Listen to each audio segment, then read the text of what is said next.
This is Sunday morning. About, it's about 80 degrees, and it's a really nice calm day here in bumfuck nowhere where I live. The pipe is on. It's not all the way bolted on, because I put it on last night. But you can see how big the chamber is and everything. And the only problem that I see with a pipe like this, and I had this with another problem with another fongier, is that if you lean to the right side, you can actually, you got to be careful not to scrape that pipe on the pavement. I mean, that probably would never happen, but it is low enough to where that is something. But doesn't that look cool? And you could get it, the ones that I saw on VTcycles.com, and I got it on his eBay site, which is Fast Two Wheels, is I saw this pipe here, and there was another one like it that was, and it was blue anodized. Instead of the green, it had the blue, and the blue would work perfect since, you know, my color scheme is blue, but he didn't have one, and so I said, well, big deal, I want that pipe. And then I saw another design where it's the same pipe, but instead of a straight pipe, this part curls underneath, or curls above, I'm sorry. So if I had the money, I'd buy 2 more of these, just because I don't know how long they're going to be made. Now, what I was talking about when you go to put these pipes on is, you can see this down here. The pipe is getting very close to the ear of the engine. I call it the ear. I want to see maybe if I can get a little bit close. This is a closer picture. Yeah, matter of fact, I can. I think. And if you'll see, if you can see, oh, yeah, there we go, we got some light. You see how close that pipe is to the engine mount? Alright, well that's,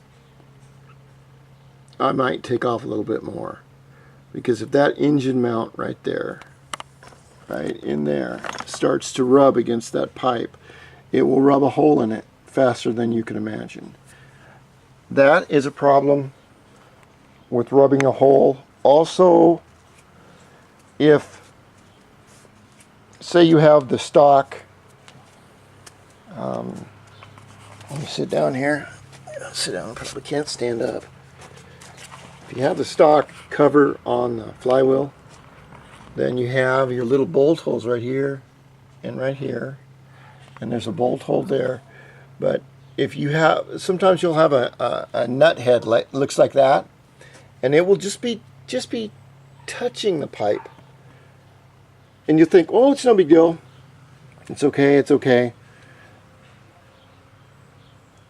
5 days after riding it, that thing is tapped against the pipe and you got a hole in it. So be very aware of that if you're installing any pipes. Don't try and bend the pipes around the bad spots. Take the bad spots and grind them down. Because you can always replace a bolt or two, but you can't replace an expensive pipe. And another thing, I want to thank Grant Mara for. I've just ordered. I would have never known where to get this from, but I just ordered a new radiator. It's going to be chrome. It's going to look cool. If you want to see his chrome radiator, you need to go to his YouTube site and look at his cool stuff. And I also ordered a full set of the blue radiator hoses, and I want to see if maybe they'll work differently. I don't know, but this is what the engine looks like. And I know the backdrop and the Everything isn't perfect, but if I keep cleaning up and getting everything ready for a video shoot, I'm never going to get this bitch started. My next thing I have to do is tighten the pipe down. Look how big that bitch is off to one side. I mean, fuck, it's just porno star big. Reminds me of me. Next thing I have to do is go down and get some gas. There is one place in town where all these motorcycles go because they don't put any ethanol in their Supreme. Ethanol is watered down piss. You might as well have water in it. So I'll go get a gallon of that, mix up some two-stroke oil, put it in here. Then what I need to do, if you're going to start a bike like this, okay, you want to make sure your throttles and everything is working okay. Put a little bit of oil in the chamber here. I still have to hook up my this right here, which is that is the receiver line to the cylinder temp. And this is really important when you start your bike up because there are air pockets in the cylinder and around the cylinder which can heat up very, very quickly with no water in them or no fluid in them. You don't know until your gauge shows you.